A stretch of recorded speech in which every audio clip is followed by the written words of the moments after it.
Kayaking with the proper paddle can make the experience more comfortable and more efficient for a longer period of time.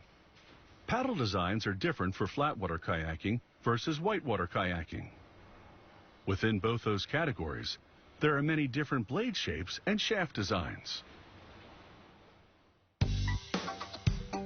This is a premium touring kayak paddle. It's designed to be stiff, strong, and very lightweight. The angle of the blades is called the feather angle. Kayakers can adjust the feather angle for wrist comfort and aerodynamics. The first step is to make the mold for the blade. It's comprised of many complex parts. Each one is shaped out of a block of copper or steel.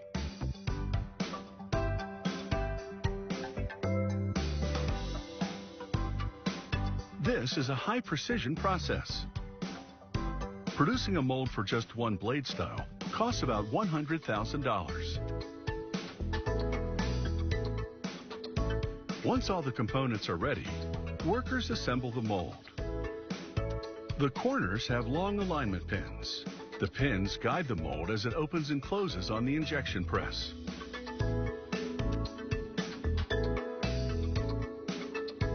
Workers mount the mold on the press. Then load transparent nylon pellets into the hopper. They position a black reinforcement rib inside the blade mold. The press closes and injects hot melted nylon into the mold cavity. Then the press cools the mold and solidifies the nylon. The mold opens and ejects the kayak blade, which is now reinforced with the newly incorporated rib.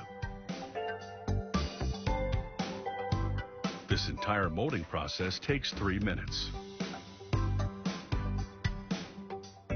The press only molds a preliminary shape.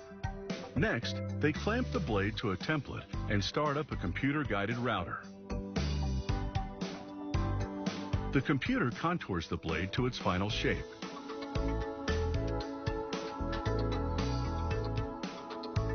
Here's the blade before and after this step. The shaft is made of molded carbon fiber.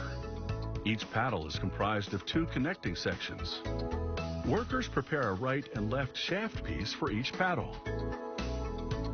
They saw each one to the required length and cut orientation slots in the end. The orientation slots correctly position the piece relative to the feather angle adjustment mechanism. They roughen the surface area with a belt sander to optimize adhesion. They apply a thick layer of epoxy glue.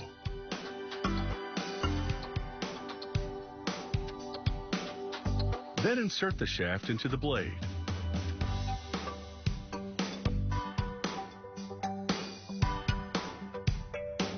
They wipe away the excess. Then let the glue dry for 24 hours. Next, they assemble the feather angle adjustment mechanism. They place a nylon retaining cap on a spring and insert the spring into a nylon housing. They flip the assembly over and put it into an ultrasonic welder. Then they place another retaining cap on the other end of the spring. The welder uses high frequencies to generate heat. The heat melts the nylon and quickly fuses the second retaining cap to the housing. They attach the part to the rest of the paddle. Then they glue it into the right shaft piece.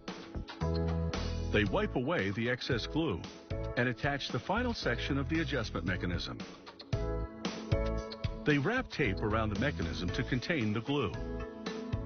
After the glue has dried, they connect the right and left sides of the paddle with the feather angle adjustment. They put it in the lock position, which is indicated by a white line.